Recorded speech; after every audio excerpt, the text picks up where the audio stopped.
आदाब। KP news 24/7 में आपका स्वागत है। मैं हूं मुस्तफा आदिल। आइए सबसे पहले देखते हैं मुख्य समाचार।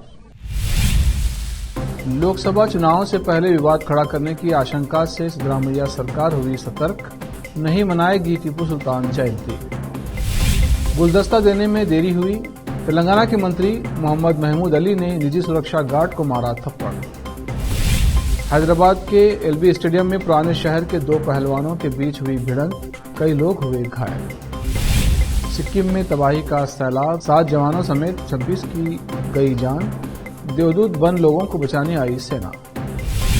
92 वर्ष की बुजुर्ग महिला गणित सीखने के लिए स्कूल में लिया दाखिला, दी परीक्षा, लोगों के लिए बनी मिसाल।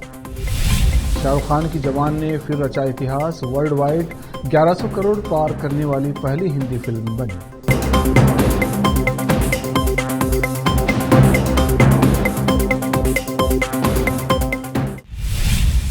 अब समाचार विस्तार से। लोकसभा चुनावों से पहले विवाद खड़ा करने की आशंका से सावधान, जो कि भाजपा के हाथों में जा सकता है। सिद्धरामैया के नेतृत्व वाली कांग्रेस सरकार टीपू जयंती को राज्य प्रायोजित कार्यक्रम के रूप में बहाल करने की संभावना नहीं है। सूत्रों के अनुसार इस मुद्दे पर 11 अक्टूबर को अल्पसंख्यक कल्याण विभाग की समीक्षा बैठक में चर्चा की जाएगी। इस संकेत के बीच के सरकार द्वारा पूर्ववर्ती मैसूरू शासक की जयंती मनाना फिर से शुरू करने की संभावना नहीं है। अल्पसंख्यक कल्याण मंत्री जमीर अहमद खान ने कहा कि कोई भी सरकारी विभाग जश्न नहीं मनाएगा। उन्होंने कहा कि भाजपा सरकार ने इसे रोक दिया, इस बार कोई भी विभाग इसे नहीं मनाएगा। बुखार से पीड़ित तेलंगाना के मुख्यमंत्री के चंद्रशेखर राव को सेकेंडरी इन्फेक्शन हो गया है और उनके कुछ दिन में ठीक होने की उम्मीद है। राव के बेटे और मंत्री केटी रामाराव ने शुक्रवार को ये जानकारी दी। सेकेंडरी इन्फेक्शन किसी एक संक्रमण के इलाज के दौरान होने वाले दूसरे संक्रमण को कहा जाता है।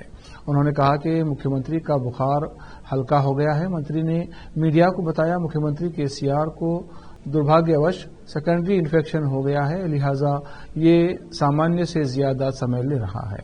उन्हें हुआ वायरल बुखार हल्का हो गया है, उनकी छाती में कुछ संक्रमण है, 1-2 दिन में वो ठीक हो जाएंगे। भारत राष्ट्र समिति की नेता कल्वाकुंतला कविता अपनी 2 दिवसीय यात्रा के लिए लंदन पहुंची हैं।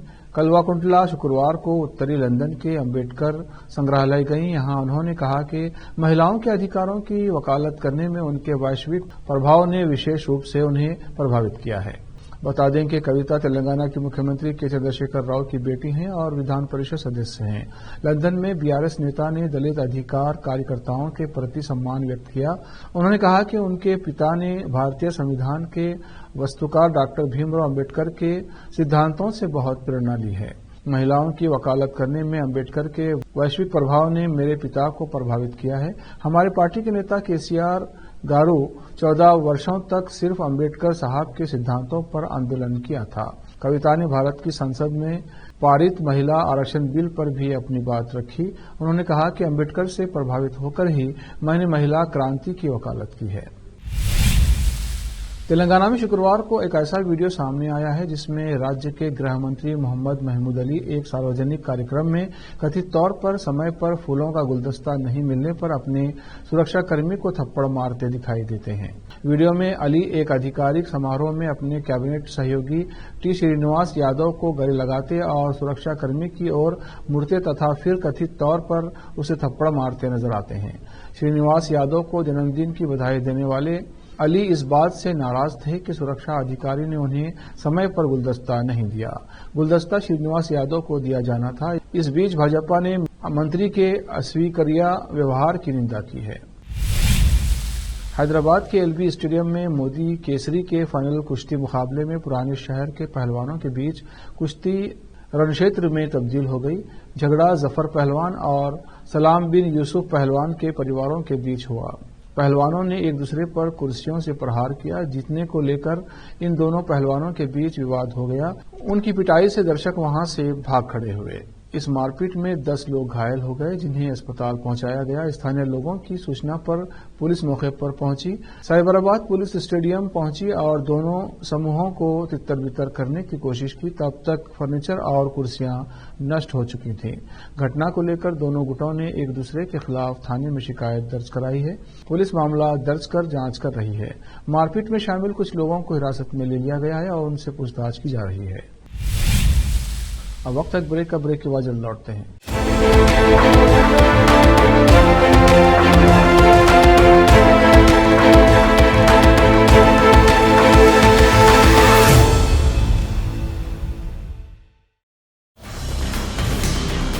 हिंदुस्तान के हर कोने में हम हैं मौजूद। 24 घंटे हालात पर गहरी नजर, खबरों से जुड़े चुपते सवालात और आपको दिखाता है धार्मिक, सामाजिक, राजनीतिक, लोकल और इंटरनेशनल न्यूज की सबसे बेहतर कवरेज, जो आपको रखती है हर पल बाखबर। देश और दुनिया भर की खबर के लिए देखते रहें केपी न्यूज 24/7।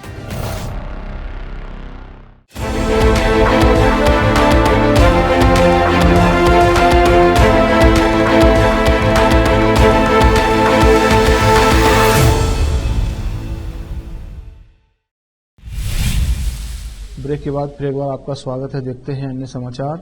सिक्किम में सैलाब इतनी तेजी से आया है कि लोगों को संभलने तक का मौका नहीं मिला।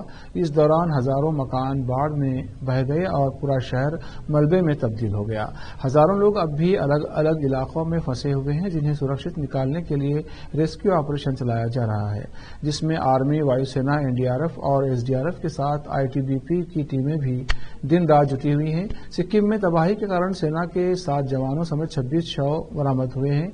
वहीं लापता 142 लोगों की सेना एनडीआरएफ की टीम खोज रही है। इस बीच मृतक के परिजनों को 4-4 लाख रुपए मदद देने का ऐलान किया गया है। सिक्किम में 3 अक्टूबर को बादल फटने से तबाही आई। अक्सर कहा जाता है कि पढ़ने लिखने और सीखने की कोई उम्र नहीं होती। इसी बात को एक महिला ने साबित कर दिया है। उत्तर प्रदेश के बुलंदशहर जिले में राज्य सरकार की ओर से चलाए जा रहे नवभारत साक्षरता कार्यक्रम में एक 92 वर्ष की बुजुर्ग महिला ने अपने पढ़ने और सीखने की लगन से एक नया उदाहरण बनाया है।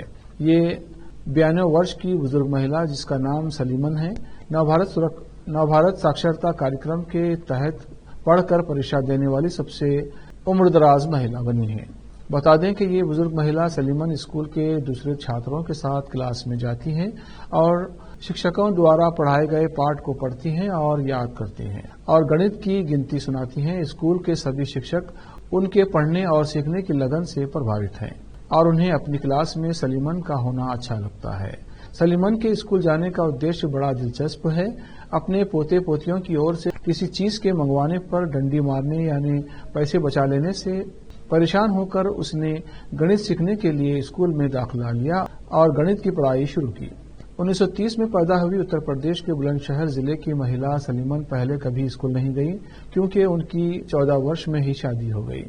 परंतु सलीमन ने अपने बच्चों को शिक्षा दिलाई है। सलीमन बताती हैं कि उसे पढ़ना लिखना अच्छा लगता है। सलीमन की ये कहानी इस बात का उदाहरण यानी मिसाल है कि कुछ करना चाहें तो उम्र सिर्फ एक संख्या के अलावा कुछ नहीं है। सलीमन के परिवार के लोग भी उनकी पढ़ाई से बहुत खुश हैं। किसी भी उम्र में कुछ भी सीख सकते हैं। मुझे अच्छा लगता है पढ़ना, मार्च करने का थोड़ा स्कूल आती जो मैं अपना लौट गिन लेती हूँ, सब गिन लेती हूँ, मार्च करने लगे सब बता रही है, सब में गिन लेती हूँ मैं। पेपर दिए पास में स्कूल में पढ़ने से तो इनका हमारा सबका पहले से ही माना, लेकिन जब हम पढ़ ना पाए, अब पढ़ने में हिसाब किताब लगाने में अपना नाम साइन नहीं कर लेना। बीजेपी नेता मुख्तार अब्बास नकवी ने शनिवार 7 अक्टूबर को चुनाव आयोग से कांग्रेस पार्टी पर प्रतिबंध लगाने की मांग की है। केरल की कांग्रेस इकाई ने एक पोस्टर जारी किया था, जिसमें प्रधानमंत्री नरेंद्र मोदी की तुगलक साम्राज्य के दूसरे सुल्तान मोहम्मद बिन तुगलक की तुलना की गई थी। केरल कांग्रेस के इसे अपने आधिकारिक ट्विटर हैंडल पर पोस्ट किया था। दरअसल बीजेपी नेता मुख्तार अब्बास नकवी ने सोशल मीडिया प्लेटफॉर्म एक्स पर पोस्ट करते हुए कहा, कांग्रेस की मान्यता रद्द और पार्टी पर प्रतिबंध लगाना चाहिए। दरअसल केरल की कांग्रेस इकाई ने एक्स पर पोस्ट करते हुए कहा था कि पीएम मोदी, अगर आप पाठ्य पुस्तकों को अपडेट करने के लिए उत्सुक हैं तो प्लीज तुगलक काल को अपने युग से बदल लें। इसके साथ ही कांग्रेस ने पीएम मोदी के फोटो वाला एक पोस्टर जारी किया था, जिसमें पीएम मोदी की तुलना मोहम्मद बिन तुगलक से की गई थी। वहीं बीजेपी ने भी इससे पहले माइक्रो ब्लॉगिंग साइट एक्स पर फिल्मी स्टाइल में एक पोस्टर शेयर किया, जिसमें लिखा है, रावण कांग्रेस पार्टी का प्रोडक्शन। निदेशक जॉर्ज सोरेस। इस पोस्ट में बीजेपी ने Hungarian American businessman George Soros पर भी निशाना साधा। अब वक्त है एक और ब्रेक का। ब्रेक के बाद जल्द लौटते हैं।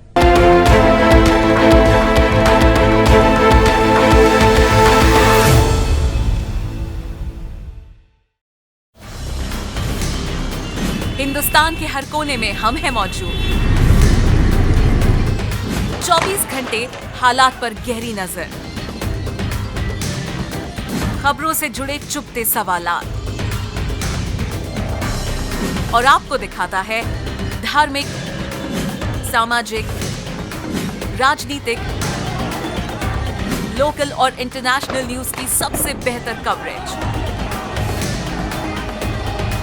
जो आपको रखती है हर पल बाखबर।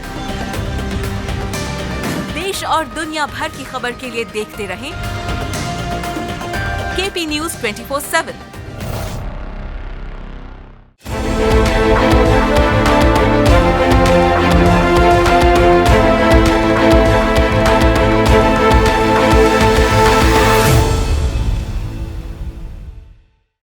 ब्रेक के बाद फिर एक बार आपका स्वागत है। देखते हैं आगे के समाचार। बायोपिक बनने का ट्रेंड कभी फीका नहीं पड़ता है। हाल ही में सड़क एवं परिवहन मंत्री नितिन गडकरी पर एक बायोपिक गडकरी का पोस्टर सामने आया है। इस फिल्म का नाम हाईवे मैन ऑफ इंडिया है, जो कि नितिन गडकरी की लाइफ की कहानी कहेगी।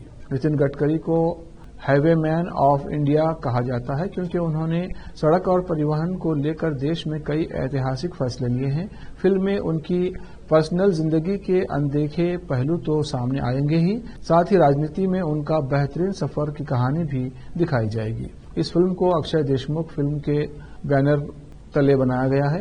अक्षय अनंत देशमुख इसके प्रोड्यूसर और अभिजीत मजुमदार इसके प्रेजेंटर होंगे। Film trade analyst Taran Adarsh ने इस बात की जानकारी दी। फिल्म 27 अक्टूबर 2023 को सिनेमाघरों में रिलीज होगी। शाहरुख खान की फिल्म जवान को रिलीज हुए 1 महीना हो चुका है और यह फिल्म अब भी बॉक्स ऑफिस पर दहाड़ रही है। जवान बॉक्स ऑफिस पर लगातार शानदार प्रदर्शन कर रही है और दुनिया भर में भी एक के बाद एक रिकॉर्ड तोड़ रही है। लगातार इतिहास रच रही इस फिल्म ने अब तक एक और माइल स्टोन पार कर लिया है। चलिए जानते हैं आखिर जवान ने अब क्या रिकॉर्ड अपने नाम किया है। शाहरुख खान की जवान ने घरेलू बाजार में ही नहीं बल्कि विदेशी बॉक्स ऑफिस पर भी खूब गर्दा उड़ाया है। फिल्म में विक्रम राठौड़ और उसके बेटे की कहानी ने दुनिया भर के दर्शकों का दिल जीत लिया है और इसी के साथ इसने जमकर कलेक्शन किया है। एटली द्वारा निर्देशित इस फिल्म ने अब भारतीय सिनेमा के इतिहास में दुनिया भर में 1100 करोड़ का आंकड़ा पार करने वाली पहली हिंदी फिल्म बनकर वर्ल्ड वाइड बॉक्स ऑफिस पर एक और रिकॉर्ड तोड़ दिया है। इसी के साथ जवान साल 2023 की सबसे ज्यादा कमाई करने वाली इंडियन फिल्म बन गई है। आखिर में फिर एक बार देखते हैं मुख्य समाचार। लोकसभा चुनाव से पहले विवाद खड़ा करने की आशंका से सिद्धरामैया सरकार हुई सतर्क, नहीं मनाएगी टीपू सुल्तान जयंती। गुलदस्ता देने में देरी हुई। तेलंगाना के मंत्री मोहम्मद महमूद अली ने निजी सुरक्षा गार्ड को मारा थप्पड़। हैदराबाद के एलबी स्टेडियम में पुराने शहर के 2 पहलवानों के बीच हुई भिड़ंत, कई लोग हुए घायल। सिक्किम में तबाही का सैलाब, 7 जवानों समेत 26 की गई जान। देवदूत बन लोगों को बचाने आई सेना। 92 वर्ष की बुजुर्ग महिला गणित सीखने के लिए स्कूल में लिया दाखिला, दी परीक्षा, लोगों के लिए बनी मिसाल। शाहरुख खान की जवान ने फिर रचा इतिहास, वर्ल्ड वाइड 1100 करोड़ पार करने वाली पहली हिंदी फिल्म बनी।